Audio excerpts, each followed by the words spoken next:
por hoy Campo de Gibraltar. Radio Algeciras, Cadena SER. Juan Manuel Dicenta.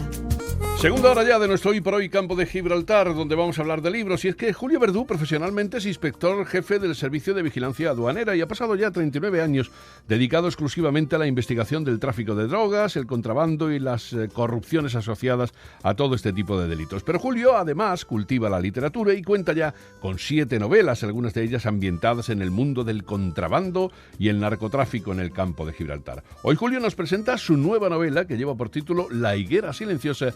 Y de esta nueva obra vamos a hablar con el autor que nos acompaña en los estudios de Radio Algeciras. Julio, ¿qué tal? Muy buenas tardes.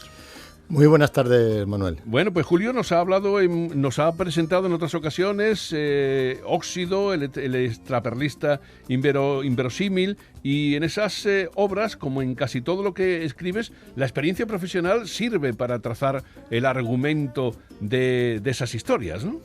Efectivamente, no quisiera seguir sin darte las gracias a ti en persona y a la cadena SER por el buen trato que siempre me habéis deparado, ¿no? Y sí, efectivamente, mi experiencia profesional me ha procurado mucho material, ¿no? Pero bueno, aquí me salgo un poquito del mundo del narcotráfico. ¿Cuál es el trabajo del Servicio de Vigilancia Aduanera que muchas veces la gente desconoce? Bueno, pues si queda alguien en el Campo de Gibraltar que lo desconozca, el Servicio de Vigilancia Aduanera es un organismo de la Agencia Tributaria, del Ministerio de Hacienda, que está encargado de la represión del contrabando, del tráfico de drogas, del blanqueo de dinero y todos los ilícitos que nos encomienda la Agencia Tributaria. ¿Y ahí lleva ya 39 años trabajando? Pues sí, afortunadamente he tenido una vida profesional larga, bueno, de hecho sigo en activo. Una vida muy rica, una vida muy divertida. Hemos trabajado muchísimo, hemos hecho todas las horas del mundo, pero todo eso ha compensado, ¿no? Las experiencias, en la investigación de las drogas, del narcotráfico, las persecuciones, la adrenalina que te crea, ¿no? Cuando una persecución en alta mar con una embarcación o en un coche o en una playa esperando un alijo. ¿Y para qué te voy a hablar de en un helicóptero persiguiendo contrabandistas, ¿no? Y viendo heroicidades, ¿no? Como hacía nuestro amigo José Luis Domínguez Iborra, que falleció, ¿no? Yo he visto saltar del helicóptero a una embarcación, ¿no? Y jugándose la vida todos los días, ¿no? Hay mucho de película. Las películas se ciñen bien a la realidad de lo que vosotros vivís a diario. Algunas películas, sí, ¿no? Sí. Y, por ejemplo, El Niño es una película que se ciñe más o menos bien, aunque el helicóptero protagonista en la película es el helicóptero de la policía y en la realidad es el helicóptero de vigilancia aduanera, ¿no? Uh-huh. Pero es una película... yo no quisiera valorar si el protagonista se convierte en héroe o no, pues es una cosa que no quisiera discutir, ¿no? Pero sí se ciñe a la realidad. Incluso ese lado feo de la realidad, del policía corrupto que estropea el trabajo de sus compañeros, ¿no? También es una parte de nuestro trabajo, ¿no? El ir procurando, ir limpiando nuestra propia casa, ¿no? Evidentemente, limpiar la casa para que salga la mierda fuera. Hablamos de tu labor literaria, Julio, pero tu labor profesional ha servido, por ejemplo, para asesorar a gente como Arturo Pérez Reverte en La Reina del Sur o a Luis Gómez en España Connection, que, por cierto, Luis escribe el prólogo de la novela, ¿verdad? Sí, efectivamente. Luis es redactor, como sabes, es redactor jefe del País para Madrid. Y en su época de reportero viajó mucho por el Campo de Gibraltar, nos conocimos hace ya muchos años y me preguntaba cosas sobre la comarca, tráfico, no solo tráfico de drogas, ¿no? También estuvo por aquí indagando cosas sobre el tráfico de niños recién nacidos en la línea, por allí. Y a mí, como conocedor mediano de la zona, pues me utilizó, yo lo utilicé, nos hicimos grandes amigos. Y ha leído todo lo que yo he escrito, ¿no? O por lo menos buena parte. Hicimos un acuerdo de yo leer lo que él quería construir como novela y él lo mío, y irnos dando navajazos así uno al otro. Oye, y Arturo Pérez Reverte también lo asesoraste en la Reina del Sur, ¿no? Pues sí, tuve la suerte de conocerlo ya tiempo antes, cuando era reportero de Televisión Española. Y cuando viajó por aquí para preparar la novela La Reina del Sur, pues habló con algunos de nosotros, con Javier Collado, que es nuestro líder del helicóptero, conmigo. Y bueno, pues algunas cosillas sí sé, o creo, confío en poder haberle ayudado a hacer la parte de la novela, por lo menos la que se refiere y que se desarrolla en el campo de Gibraltar. ¿Cómo son estos escritores a la hora de documentarse? Porque yo me imagino que cuando se escribe sobre un tema debe parecer al menos que sabemos de lo que hablamos, en este caso que sabemos de lo que escribimos, ¿no? ¿Son gente meticulosa, gente que insiste mucho en los detalles? Especialmente Pérez Reverte me comentó una vez que la documentación tiene que ser un fantasma enorme que está detrás de ti, ¿no? Que tienes que documentarte de una manera exhaustiva y además no tienes más que leer algún libro de él. Aunque luego solo salgan 3 líneas, aunque solo salgan 3 cosas, esas 3 cosas tienen que estar muy respaldadas y tiene que haber detrás una gran estructura. Bueno, y de hecho yo lo hago, ¿no? Para resolver los crímenes de este libro he estado un año entero investigando cierta rama de la investigación criminal que no quisiera desvelar, pero aunque luego solo lo haya utilizado en un capítulo y en unos párrafos, ¿no? Ajá. ¿Qué cuentas en esta historia? La higuera silenciosa. Es una mezcla de historias. Es una historia de un señor que yo realmente conocí, un extranjero que vino a pasar sus últimos años a España con su señora, como muchos, y de buenas a primeras este hombre se vio viudo, se vio en el hospital con el corazón seriamente deteriorado y allí cogió una infección que lo dejó completamente sordo. Y así que este señor vivía en una burbuja de soledad y de aislamiento. Y aún así consiguió ser buena persona, consiguió cuidar de sus seres queridos, de sus amigos, incluso uno de ellos que se vio involucrado en una historia de crímenes, se emperró en resolverla y ahí anduvo, y ahí anduvo. No quisiera decir yo creo que la desentrañó, ¿no? Pero bueno, también tiene historias paralelas, tiene hilos, tiene historias de miseria humana, por un lado de la grandeza, de la ambición, de locura, también de la tristeza, de la soledad, del anciano solo, aislado, que se ve abandonado, ¿no? Y también algunas dosis de buen humor, ¿no? Y todo es una mezcla de historias reales y aderezado con personajes, no diría reales, ¿no? Pero entre lo ficticio y lo real, ¿no? Yo no creo que nadie escriba ficción solo de la ficción, ¿no? Nada puede salir de la nada, ¿no? Yo como escritor no puedo inventarme nada que no tenga un origen, que no haya visto en un detalle de una persona o no un detalle de otra, ¿no? Y luego haga con ellas una recreación. Ken despertó sobresaltado en mitad de la noche y sintió la incómoda sensación de que algo malo estaba pasando. Desde hacía algún tiempo era completamente sordo, pero aún así se esforzó en oír ruidos extraños. Se levantó despacio, buscó sus zapatillas y agarró con fuerza un bastón que tenía detrás de la puerta del dormitorio y que nunca había utilizado. Miró después a través de las rendijas de su persiana sin ver nada raro afuera, solo la inútil vigilancia amarillenta de las farolas sobre las aceras y los parterres dormidos de la urbanización. Cuando vivía su esposa, él se había acostumbrado a levantarse en silencio y a oscuras.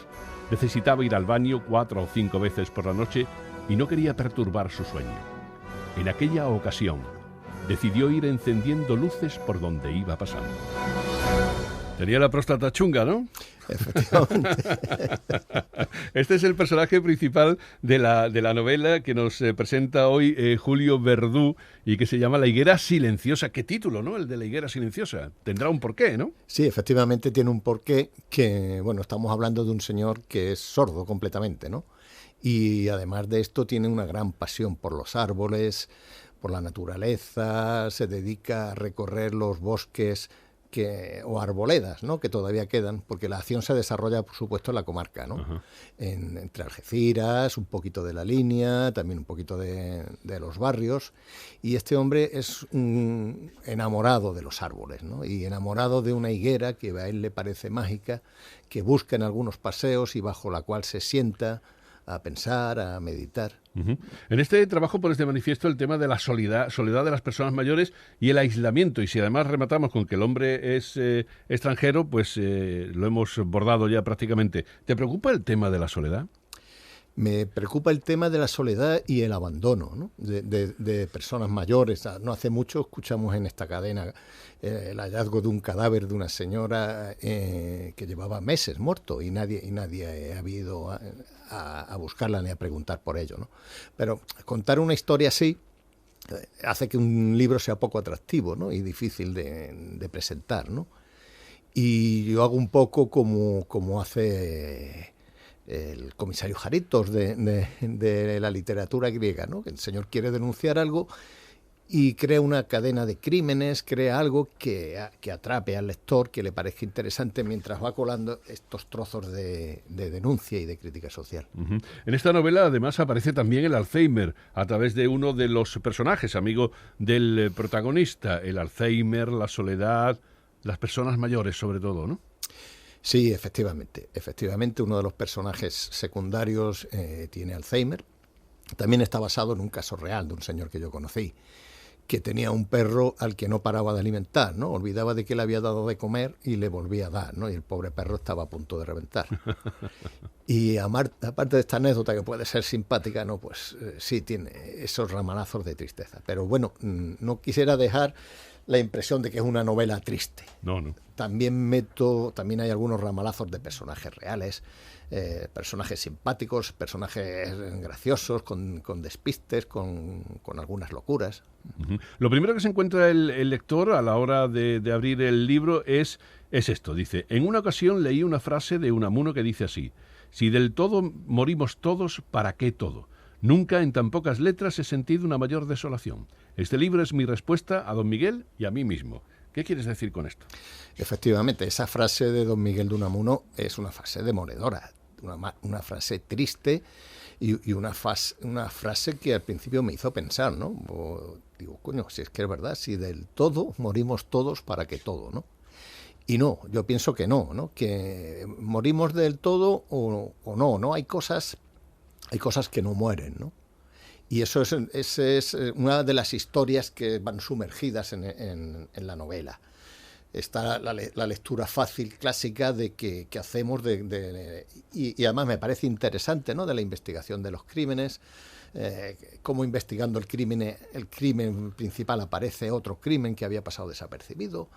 Y bueno, esto no sé si lo debería haber dicho, pero ya es tarde. Y bajo eso están esas historias de soledades, ese amor a la naturaleza también, a la belleza que tuvo que tener el campo de Gibraltar y esta bahía hace unos años antes de que no la envenenaran. Y la solidaridad, la simpatía, la amistad, todo esto va incluido, he querido hacerlo ahí. Julio, ¿es la novela negra el género que mejor cultivas, que mejor controlas? Pues sí, la verdad que sí. La novela negra me gusta. He leído hasta quedar tonto como Don Quijote, novela negra clásica española. Ahora también estoy leyendo la novela italiana, Andrea Camilleri y su famoso comisario Montalbano, y la novela griega de Petros Márkaris, que también me parece fabulosa. Es el autor del comisario Jaritos, que he citado antes. Y también me gusta. Pero bueno, también me gusta mucho la novela histórica. Y de hecho la siguiente, si los hados lo favorecen, será una novela, ¿no? Histórica. Oye, acabas de publicar la novela. ¿Dónde se puede adquirir y si tienes pensado presentarla próximamente? Pues sí, la novela se presentará el día 28 en el Auditorio Millán Picazo. Si todo va bien, el día 28 de julio a las 20 horas. La presentación la hará Juan José Tellez. Ha tenido la cortesía, no hace falta que diga quién es, a los oyentes, y ha tenido esa gentileza, y a partir de ese momento, en el acto de la presentación se podrá adquirir, y luego se podrá adquirir en cualquier librería, y si no la hay se podrá encargar, y también estará en Amazon en formato de papel y de ebook y en Agapea. Ajá. ¿De dónde nace esa necesidad de escribir, Julio? Pues la verdad que yo no lo sé de dónde nace, ¿no? Yo sé que desde muy pequeño me gustaba coger un bolígrafo y escribir y inventar cosas, ¿no? Es una necesidad como el comer, como el respirar, ¿no? Y la verdad, yo no sé por qué ni cómo, ¿no? Lo que sí sé es que si no lo hago reviento, ¿no? Hemos hablado de un par de novelas tuyas anteriormente, pero también tienes un ensayo dedicado al tema de tu propia experiencia como corredor de fondo, un ensayo que escribiste también sobre el tema. ¿Sigues corriendo? ¿Cómo es lo tuyo? Bueno, es un ensayo no publicado, que sí está terminado, pero no lo he publicado aún. Y es... La verdad que he dejado de correr, he tenido algunas lesiones, ahora corro muy poquito, pero sí, la verdad que mis experiencias en los 101 de Ronda y en los homenajes a la Legión de Ronda y otras carreras de fondo de estas cosas que a mí me parecían inalcanzables, ¿no? El correr 101 kilómetros me parecía una locura, ¿no? Pero mira, te va picando el gusanillo y dices, mira, ¿y por qué no lo hago, no? Y oye, pues te pones y un buen día te ves allí en Ronda y te ves haciéndolo, ¿no? Haciendo 101 kilómetros corriendo. Corriendo y andando. Corriendo andando. Decía un director al que admirábamos mucho aquí en esta casa, Manuel Yelmo, decía, correr es de cobardes. Y de los malos toreros. De los malos toreros también. Bueno, pues Julio Verdú, que va a presentar este libro, ya saben, La higuera silenciosa, el próximo día 28 de julio, en el Auditorio Millán Picazo, se lo va a presentar Juan José Tellez. ¿Y la hora la hemos dicho?